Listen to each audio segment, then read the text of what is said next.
Inaaresto si retired Air Force Major General Romeo Poquiz dahil sa kasong inciting to sedition. Kaugnayan ng paghihikayat umano ni Poquiz sa militar na bawiin ang suporta kay Pangulong Bongbong Marcos sa kilos protesta noong Nobyembre. Nasa frontline ng balitang yan, Simon Gualvez. Bantay sarado ng mga police retired Air Force Major General Romeo Poquiz habang palabas sa NAIA Terminal 3. Agad siyang inaresto ng PNP-CIDG pagkalapag sa bansa mula sa flight galing Bangkok, Thailand. Sandali pa nga niyang itinasang kamay habang nakaposas. Hindi tuloy maiwasang maglabas ng sama ng loob ng mga abogado ni Poquiz na hindi piniyagang makalapit sa kanilang kliyente. Abogado kami! Abogado! Sabi namin yung kliyente namin! Kahit mga kasamahan ng retiradong general, nagalit na rin. Huwag tayong susunod sa illegal na order! Kayo ang nakapagpatpat ng tama, hindi mali! Pero wala itong nagawa at agad idiniretso si Poquiz sa Camp Crame. Git ng mga polis, wala silang nilabag sa pag-aresto kay Poquiz. Hinahanap po yung abogado kaso they are not around during that time. At kami is andyan na yung aeroplano, dumating na yung si General Poquiz, we have to go up para i-serve yung warrant. Then binasahan naman namin ng Miranda rights niya. Okay, we informed him of his case. We have done the proper procedure. Meron naman tayong mga recording. Naglabas din sila ng video na binasahan ng Miranda rights si Poquiz habang inaaresto.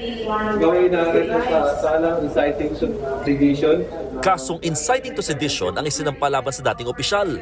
Nag-ugat yan sa kanilang protesta kontra korupsyon noong Nobyembre sa People Power Monument.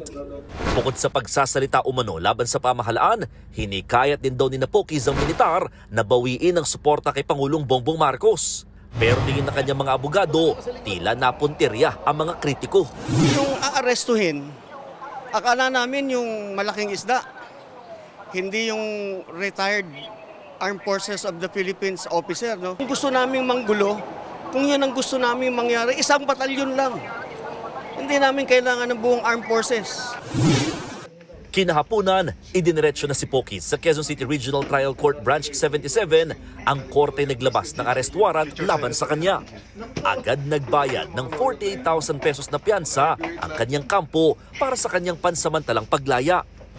Paninindigan ni Poquiz, wala siyang ginawang mali at hindi raw siya mapipigilang magsalita para tuluyang mapanagot ang mga nasa likod ng katiwalian.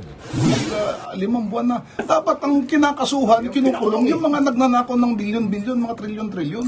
Hindi itong tulad ko na tayo lamang ay nagpapahayag ng ating damdamin, yung pot at galit dito sa matinding korupsyon na ito na nangyari sa ating bayan. Sa isang pahayag ng Armed Forces of the Philippines, sinusuportahan daw nito ang hangarin ng bansa sa mabuting pamamahala. Pero git ng AFP, ang laban kontra korupsyon ay dapat umiiral sa legal na paraan at alinsunod pa rin sa saligang batas. Nakatakdang arraignment o pagbasa ng sakdal kay Poquiz sa January 14. Pangamba pa ng kampo ni Poquiz dahil sa pagkasampa ng kaso at pagkakaaresto sa retiradong opisyal, posible magdulot daw ito ng intimidation at takot sa iba pang pupuna o magsasalita laban sa pamahalaan. Nagbabalita mula sa Frontline, Mon Gualvez, News 5. Mga kapatid, Cheryl Cosing po. Maging maalam at may pakialam sa mga napapanahong issue at headlines. Mag-follow at mag-subscribe na sa social media pages ng News 5.